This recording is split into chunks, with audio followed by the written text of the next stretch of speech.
I don't know exactly when I realized I didn't matter in my family. Maybe it was a slow build, small dismissals, ignored moments, words that went unheard, but the feeling had settled deep into my bones by the time I was 7. My name is Rachel. I'm 27 now, but this story starts long before that, when I was just a little girl in a house that seemed warm from the outside but was cold in all the places that mattered. I grew up in Massachusetts, in a suburban house with navy blue shutters and a white porch swing that always creaked.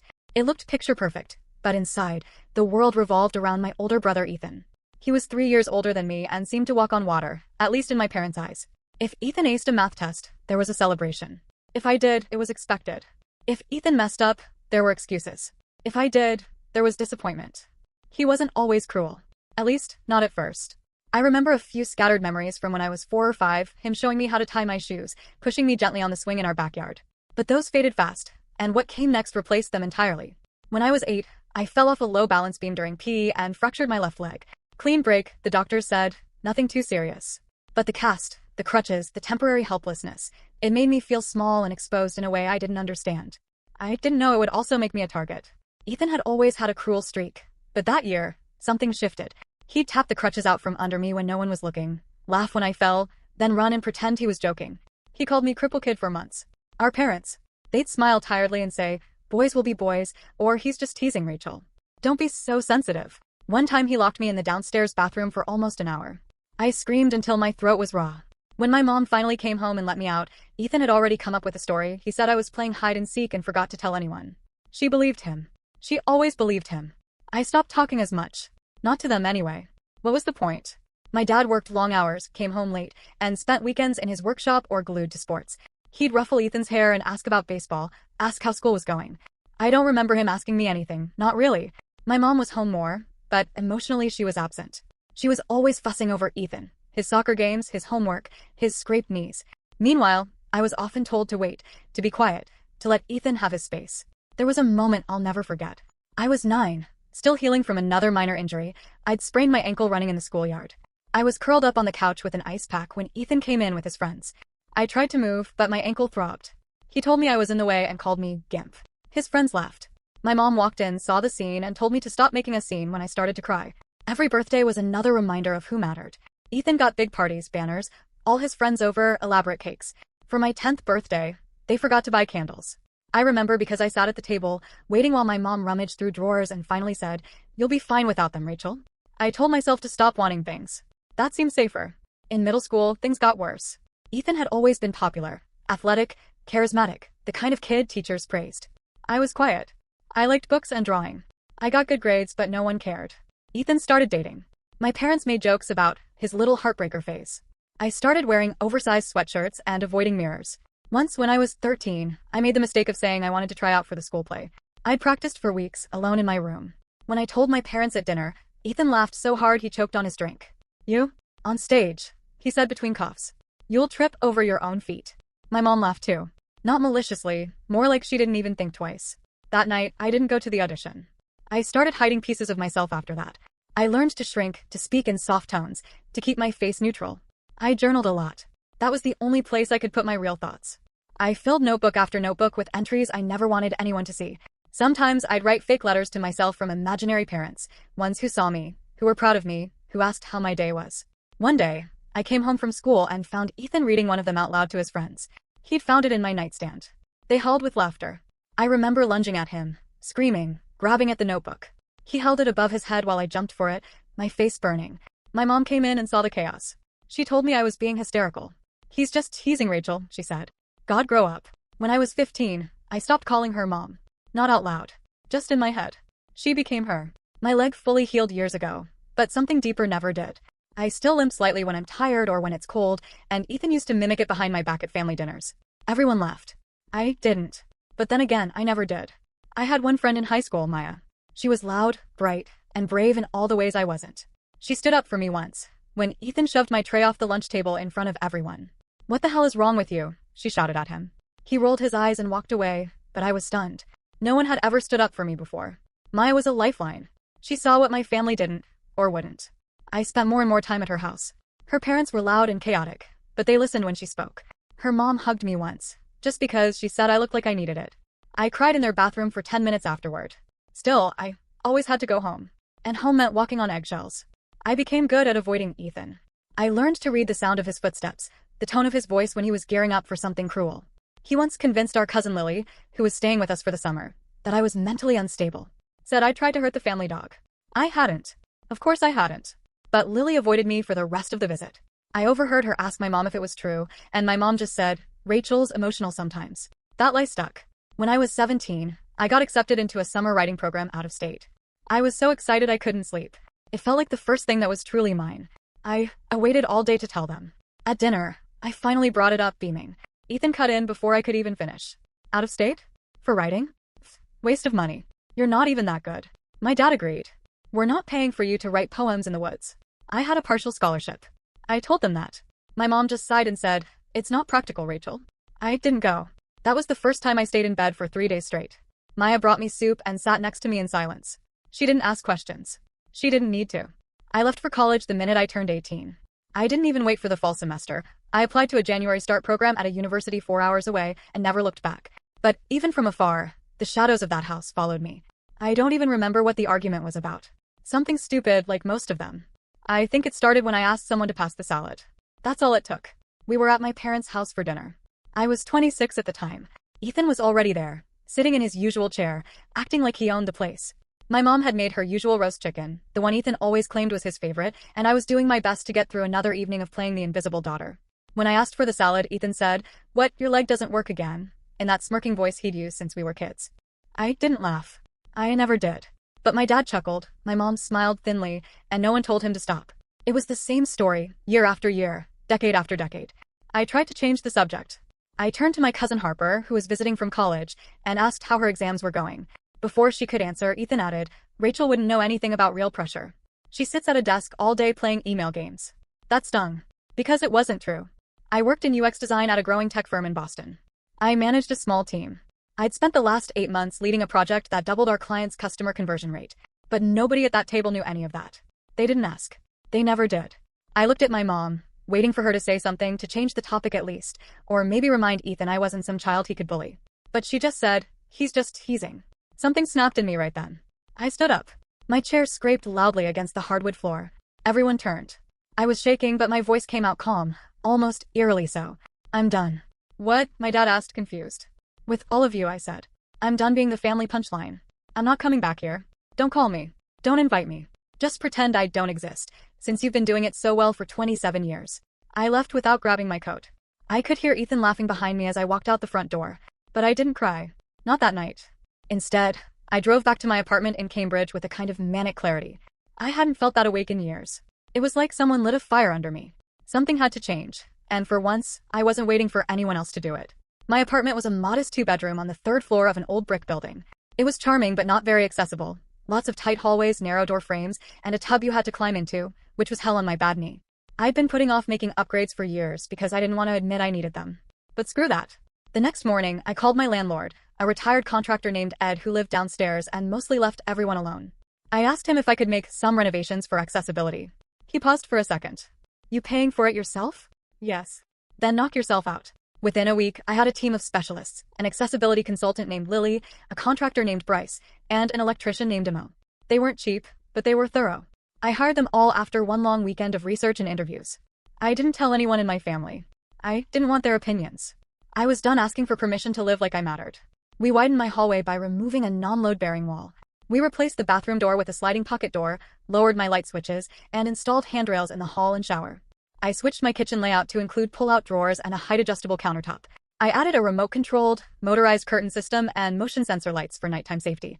The bill was just over $8,400. I paid it in full. Lily, the consultant, asked me halfway through the process, "Do you live alone?" "Yeah." "You know," she said, looking at the apartment with a kind of gentle admiration, "you're taking care of yourself better than most people I know." I didn't know how to respond to that. No one had ever said anything like it to me before. While the construction was going on, I worked remotely from a co-working space down the street. It was owned by a local startup incubator, and one day while I was there, I struck up a conversation with a woman named Danielle. She ran a software company called Etherbridge that specialized in accessibility tech, voice control systems, screen readers, custom keyboards. We talked for 2 hours straight. The next day, I emailed her a portfolio of my UX work. 3 days later, she called me. "I'd like you to come work for us," she said. "I can offer you $120,000 a year to start. That's negotiable." I almost dropped the phone. At my current job, I was making $90,000 and barely getting any recognition for the hours I was putting in. "I'm in," I said, not even waiting. The onboarding was smooth. The company was small, just under 50 employees, but sharp, agile, and focused. I was given lead on a redesign of their flagship product, a voice-controlled interface for users with limited motor function. The current version was clunky, slow, and outdated. I spent weeks talking to users, taking notes, building empathy maps, and stress-testing interface options. 4 months in, we launched the beta version of my design. Our users' efficiency metrics improved by 47%. 2 of our clients doubled their orders. One tech reviewer wrote, "This is the cleanest, most intuitive accessibility interface I've used in 5 years." Danielle walked into my office the next day with a grin. "You're getting a $10,000 bonus," she said. "Also, I'm making you head of UX. Don't argue." I didn't. Later that night, I sat on my new couch, which I'd chosen because the seat height was perfect for my joints. I used my voice assistant to dim the lights, turned on the heated floor in the bathroom just because I could, and poured myself a glass of white wine. Then I opened my laptop and checked my bank account. Between the raise and the bonus, I'd crossed 6 figures for the first time in my life. I thought I'd feel triumphant. But instead, I felt calm. Like I'd finally exhaled after holding my breath for over 2 decades. I started doing things for myself. I joined a local pool with disability access lanes and swam twice a week. I bought a bike with adaptive pedals. I started going to the movies again, alone, and stopped worrying about whether anyone thought it was sad. I made friends with a barista named Hector, who always remembered my order and told me about his cat's mood swings. Then came the emails. At first, just one from my mother. Subject line, "Hope you're okay." No body. Then another a week later. "Your father's worried. Please call." I didn't. Then Ethan emailed me. His subject line? "You're being dramatic." I blocked him. I wasn't being dramatic. I was being free. For the first time in my life, I had a home that felt like mine. I had a job where I was respected, compensated, and heard. I had money in the bank, and a body that worked on my terms, in a space I had created for it. I didn't know what the future held, and I wasn't pretending everything was perfect. But I was finally building something. For me. And I wasn't going back. I met Olivia on a Thursday, in the most unglamorous way possible. We were both stuck in a broken elevator at the office. It was right after I'd started at Etherbridge. The elevator made a horrible metallic screech between the 5th and 6th floors, then just stopped. I hit the emergency button. Nothing. Tried calling building management. Nothing. That's when I noticed her next to me, calm, arms crossed, rolling her eyes like she'd been through this before. "I give it 10 minutes before someone starts panic breathing," she said. I laughed, more surprised than amused. "That'll probably be me." She extended a hand. "Olivia." "Sales." "Rachel." "UX." We ended up stuck there for nearly 45 minutes, and by the end of it, I felt like I'd known her for years. She was bold, witty, and unfiltered in a way that made me feel like I could be too. When the maintenance crew finally pried the doors open, she turned to me and said, "Come get lunch with me. I like you." And just like that, I had a best friend. Olivia was the first person I really let in after cutting my family off. She didn't ask for explanations or tiptoe around me. She asked real questions and actually listened to the answers.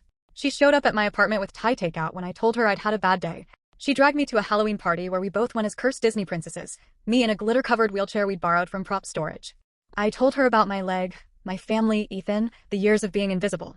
I thought she might try to give me some pep talk or launch into advice, but instead she said, "Yeah, fuck that. Simple. Direct." Exactly what I needed. It was Olivia who brought up the Adaptive Sports Club. We were sitting at a sidewalk cafe in early spring, sipping iced coffee while she complained about her spin class instructor, and I vented about a client who couldn't tell the difference between accessibility and aesthetics. "I've been looking at this rec center near Fenway," she said casually. "They've got an adaptive sports program. Basketball, tennis, even rowing." I raised an eyebrow. "And this comes up now?" She shrugged. "You're happier when you move. You said so yourself. This place is legit, and I want to try it. You coming or what?" I hesitated. I hadn't played any sport since high school gym class, and that was mostly sitting out on the sidelines. My leg didn't always cooperate, and the thought of showing up to a place where people knew what they were doing made my stomach twist. But Olivia stared at me with that challenge in her eyes. "Look. Come on. Let's go laugh at each other." So we went. The center was a bright, open building tucked between 2 brownstones. Inside, the gym was alive with movement. Wheels spinning, sneakers squeaking, voices echoing off polished floors. There were people of all ages and backgrounds. Some used wheelchairs full-time, others like me used mobility aids on and off. No one stared. No one asked intrusive questions. They just played. The coach, a muscular guy with a prosthetic arm named Deshaun, waved us over like we were old friends. "You ever played before?" he asked. I shook my head. "Not really." "You afraid of getting bumped?" he asked. "No." "Then you'll do just fine." They handed me a loaner sports chair, sleek, angled, and a lot more responsive than I expected. My first few minutes on the court were pure chaos. I couldn't figure out how to turn quickly, and I nearly crashed into a water cooler. Olivia missed every single basket she took. We were disasters, but we were laughing the entire time. By the end of the first session, my arms ached, my hands were blistered, and I was already thinking about coming back. We did. Twice a week. The regulars started learning our names. There was one, a former Paralympian who never missed a shot. Tanya, a retired nurse who yelled encouragements like a drill sergeant. Xavier, a teenager with spina bifida who had the speed of a rocket and trash-talked everyone mercilessly. And Morgan, quiet and steady, who always hung back but passed like magic. Deshaun paired us with partners each session. He was big on community. "No one's here to be alone," he said once. "You've done enough of that." I learned how to pivot, block, and shoot without falling forward. I learned the angle of my wheels mattered more than how fast I could push. I learned that being aggressive wasn't rude. It was necessary. Olivia and I started coming early, staying late. We practiced drills on weekends in the park. One day I actually blocked one of Juan's shots. He raised an eyebrow and said, okay. She's here now." And I was. For the first time, I didn't feel like I was performing or compensating or explaining. I was just playing. One night after practice, we all went out for drinks. I sat at a booth with Olivia, Tanya, and Morgan while Deshaun bought shots for anyone with a game jersey. Tanya turned to me and said, "You ever think about coaching?" I choked on my soda. "Me. You've got patience. You don't hog the ball. You watch people. That's coaching material." I didn't know what to say. I'd spent so much of my life trying to disappear, I never considered I might be someone people could look up to. Later that night, Olivia and I walked out together, pushing our chairs side by side down the quiet sidewalk. She glanced at me. "You know," she said, "you're kind of a badass now." I laughed. Takes one to know one. Things weren't always smooth. During one practice, I fell hard trying to steal the ball from Xavier.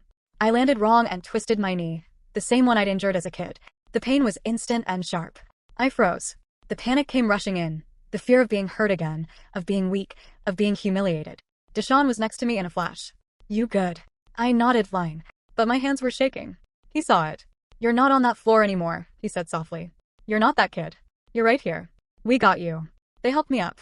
I iced my leg, stayed on the bench, and watched the rest of the game with Olivia by my side. No teasing. No shame. Just support. That night I cried. Not from pain, but from something I couldn't name. Maybe it was the feeling of being safe. A few weeks later, something wild happened. A journalist from a local paper showed up to do a feature on adaptive sports in Boston. She interviewed a bunch of US, asked about our stories. I didn't think much of it until the article came out with a photo of me mid-shot, captioned, "Rachel Hale, UX designer and newcomer to wheelchair basketball, says she's found strength in motion." People at work saw it. My boss congratulated me. Danielle printed it out and taped it to the break room fridge. My inbox filled with messages from people in the community, thanking me for sharing. One woman wrote, "I've been afraid to try. Seeing you out there made me believe I could." I stared at the screen for a long time. That night, Olivia brought champagne. "To the woman who made the front page of the lifestyle section," she said. "You're famous now." I grinned. "Just don't tell Ethan." She raised her glass. "Who?" "Exactly. It started with a home tour. Not one of those glossy, overproduced real estate things, but a short video shot on an iPhone by a woman named Priya, who I met at a tech and design networking event. She was part of a local accessibility architecture nonprofit and had heard about the work I'd done on my apartment. We'd barely finished our introductions when she asked, "Would you ever let us film it? Just for a short piece on adaptive living spaces." I hesitated. My apartment had become sacred to me. My sanctuary, my personal victory, but Priya didn't feel invasive. She was warm, sincere, and had the kind of energy that made you believe she was doing it for the right reasons. So I said yes. They came the next Saturday, Priya, her camera guy Tomas, and their editor Ellie. No fancy lighting rigs, no artificial staging. They filmed me explaining the modifications I'd made. Wider door frames, the adjustable counters, voice-controlled lights, handrails, the flooring with extra traction for mobility, the seated height kitchen layout. I demonstrated how I could move freely through the space, cook safely, work comfortably. At one point, I mentioned the years I'd spent pretending I didn't need help because my family made me feel like I wasn't allowed to ask for it. Ellie asked gently, "Would you want us to cut that?" "No," I said. "It's the truth." The video was posted a week later on their nonprofit's Instagram captioned, "Designing Dignity, Rachel Hale's Accessible Home Journey." Within 2 days, it had 600,000 views. By the end of the week, it passed 2 million. I watched the numbers rise with a strange mix of pride and nausea. Strangers left comments like, "Why aren't all apartments like this?" and "Her story made me cry. This is what real independence looks like." People shared it with hashtags like #accessibilitymatters and #designforeveryone. Then came the invitations. The first was from a panel at an urban design symposium. Then a podcast interview. Then an email from a major design expo in Chicago asking if I'd give a talk on inclusive UX strategies. I wasn't used to saying yes, but I did. Standing on that first stage was terrifying. The lights were hot, the mic wobbled, and my slides loaded out of order. But I spoke anyway. About how design isn't just about aesthetics. It's about autonomy. About how accessibility isn't a niche, it's human. After the panel, A woman in the audience approached me with tears in her eyes. She was in her 60s and had recently started using a walker after an accident. "You made me feel seen," she said. A month later, I was flown to San Francisco for the Universal Design Awards. I didn't even know I was nominated until they sent the invite. I wore a navy jumpsuit and low heels I could actually walk in. Olivia came with me, proudly screaming my name when they announced the winner of the Impact Design category, me. I stood on stage, holding a glass award shaped like a spiral, and tried not to shake. When I looked into the crowd, I saw people clapping, nodding, really listening. I didn't cry until I got back to the hotel. The next morning, I woke up to a text from Ethan. Just a link to the award ceremony article with a single line beneath it: "You must be so proud of your countertops." I stared at it for a long time. My thumb hovered over the reply button. Then I blocked his number. But it didn't end there. A week later, I got an email from my mother. Subject: "We saw the video." No body text. 2 days later, another email from my dad. "Impressive what you've done. We didn't realize how much you'd been dealing with." It would have meant more if it hadn't taken national attention for them to acknowledge my existence. Still, it was something. Then came the real shocker. My Aunt Lynn, my mom's younger sister, who I hadn't seen in years, called me out of the blue. "I just want to say," she said, "that I watched that video 5 times. I always knew you were smart, but this? Rachel, this is world-changing. I'm so sorry for the way you were treated in that house. I should have said something." I didn't know how bad it was. We talked for almost an hour. It was surreal. All my life, I'd been told I was overreacting, being dramatic, imagining things. Now people were apologizing. Seeing me. Not just seeing what I'd built, but understanding why it mattered. 2 months later, a journalist from Boston Globe magazine reached out. She was doing a long-form profile series on women transforming urban accessibility. She wanted to follow me for 3 weeks. Through work, sports practice, even at home. I almost said no. Then I thought about the girl I used to be, sitting alone in a locked bathroom or limping through the hall while Ethan laughed behind me. I wanted her to see this. So I said yes. The article went live in mid-October. The title was "Rachel Hale, Redesigning Space, Reclaiming Power." It went viral too. Danielle ordered 30 copies for the office. Olivia framed one and hung it in my apartment like it was a diploma. My team threw me a surprise, badass designer party with a cake shaped like a wheelchair with rocket boosters. A few days later, I ran into someone I never expected to see. I was speaking at a community event in Cambridge. Small, maybe 60 people. When I walked into the auditorium, I saw my mom sitting in the 3rd row. She looked older than I remembered. Tired, but not in the way busy mothers look tired. She looked like someone who had been running from herself for too long. After my talk, short, just 10 minutes on accessible workflows, I walked past her in the hallway, not planning to stop. But she called out, "Rachel." I turned. She stood slowly. "That was incredible," she said, her voice small. "I didn't know. I didn't see. I didn't say anything. I don't expect forgiveness," she added. "But I wanted you to know I'm trying to learn now." It wasn't a reconciliation. It wasn't some big, dramatic apology. But it was the first real thing she'd said to me in years. I nodded. Okay. That was it. Then came Ethan. The final act, always. He emailed me a week after that encounter. The subject line was sarcastic, as always. "Guess I'm the loser now." In the body he wrote, "Mom won't shut up about you. Dad forwarded me your damn article like it was a college acceptance letter. Hope it's everything you wanted." Then another line less venomous. "You actually did it." Surprised me. I didn't reply. I wasn't looking for his approval. Not anymore. But deep down, a part of me registered what that message meant. He finally realized I wasn't the girl he used to knock down. I wasn't invisible. I wasn't weak. I was seen. Respected. Celebrated. Not by him. Not even by my parents. Not fully. But by a world I had fought to belong to and had made better in the process. When I crossed that finish line, I didn't cry. Not immediately. The tears came 20 minutes later, when I was in the recovery tent, chugging Gatorade with a stranger who slapped my back and shouted, "Hell yes. You did it." I just looked at him and nodded, too stunned to speak. Then my chest crumpled and the tears came, heavy and hot, soaking my race bib. I had just completed my first adaptive marathon, 26 miles through downtown Boston in a carbon fiber racing chair I'd saved for months to afford. The event had been a blur of noise and motion, cheering crowds, wind in my face, the rhythmic whoosh of spinning wheels and pain. A lot of pain. My shoulders burned like fire halfway through. My wrists screamed. My left palm blistered and bled. But I didn't stop. I kept thinking about the girl I used to be, the one who limped quietly behind her brother in school corridors, who took up as little space as possible, who thought survival meant invisibility. That girl wouldn't have made it to the starting line. I didn't get here alone. 3 years earlier, I'd met Claire. She was a therapist who ran a sliding scale practice out of Somerville. Olivia recommended her after I nearly fainted at work from a panic attack brought on by a random email from my mother. I hadn't realized how deep the trauma went, how badly it still lived in my body years after I left that house. Claire was different from the therapists I'd seen in college. She didn't hand me coping worksheets or ask me to imagine safe places. She just sat with me. Listened. Called bullshit when I minimized my pain. In one session, I told her about a recurring dream, me, standing on a frozen lake while my family skated around me like I wasn't there. Claire looked me dead in the eye and said, "You've spent your whole life waiting for people who didn't see you to give you permission to exist." I stared at her in silence. "Let that sink in," she added. It did. Over time, the sessions stopped being about Ethan or my parents. They became about me. My voice. My body. My space. My future. Claire pushed me gently, consistently. When I told her I didn't see myself as an athlete, she raised an eyebrow and said, "Rachel, you train harder than most athletes I know. So what are you really saying? That you don't deserve to take up space in that category?" That same week, she sent me a flyer for the Boston Adaptive Sports Marathon program. "Just consider it," she said. No pressure. I pinned it to my fridge. 2 months later, I applied. The training was brutal. I worked with a coach named Arlo, ex-military, double amputee relentless. He didn't care about my past. He cared about discipline, form, and grit. "You show up, you earn it," he said during our first session. I showed up. Through winter into spring. Rain, snow, migraines, muscle cramps. He pushed me through all of it. When I finally qualified for the race, Arlo grinned, handed me a protein bar and said, "You belong here now. No one can take that from you." The night before the marathon, I sat in my living room staring at my gear, heart pounding. That's when Claire called. "I was just thinking about you," I told her. "I know tomorrow's big," she said.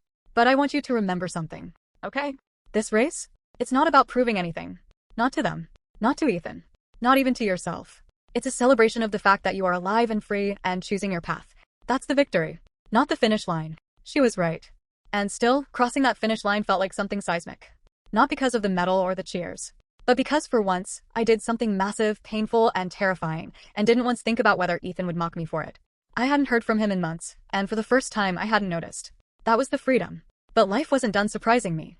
2 weeks after the marathon, I got an invitation to speak at Intersect, one of the largest global tech and design conferences in the industry. Not just a panel, a keynote. Me. Front stage. 10,000 attendees. Major streaming platform. International audience. I stared at the email for 10 minutes, my heart in my throat. I sent it to Danielle, expecting her to say something cautious like, "Think it through." Instead, she responded, "About damn time." We spent the next month preparing. I worked with a speech coach, refined my slides, rehearsed until my voice went hoarse. The night before the event, I stayed at the Venue Hotel in New York. Olivia came too, buzzing with energy, forcing me to eat a full dinner, threatening to tackle me if I tried to check my notes again. "You've got this," she said, hugging me before bed. "Just go tell the truth. That's your superpower." She was right. The next morning, I rolled out onto that stage to the sound of applause. The lights were blinding. My heart pounded. But my hands were steady. I spoke for 38 minutes. About design. About equity. About why accessibility wasn't just a feature. It was a foundation. I talked about my apartment. My marathon. My journey from silence to action. I ended with a line that wasn't in the script. I used to think freedom would come when the people who hurt me apologized. But real freedom came when I stopped waiting. Standing ovation. Afterward, strangers came up to me with tears in their eyes. A CEO told me he was overhauling his company's design policies. A student told me she'd almost dropped out of architecture school until she heard my talk. I sat backstage afterward, legs sore, dress wrinkled, completely drained, and happier than I'd ever been. My phone buzzed. A text from Claire. "I saw everything. It's time. You're home." She was right. A few days later, I got one last email from Ethan. No subject. Just a sentence. "I guess you won." I stared at it. Then I deleted it. Not out of anger. Out of indifference. Because I didn't need it. I didn't need him. That night, I made myself a drink, sat on my adapted patio under the string lights I'd installed last summer, and watched the city hum beneath me. I had built a life. Not one born of survival or fear or shame, but of strength, intention, and love. A life that looked nothing like the one they expected me to live. I had my circle, Olivia, Claire, my team, my teammates. People who showed up. People who saw me. And for the first time in my life, I saw me too. Not through anyone else's filter. Not in comparison to anyone else's shadow. Just me. Whole. Free.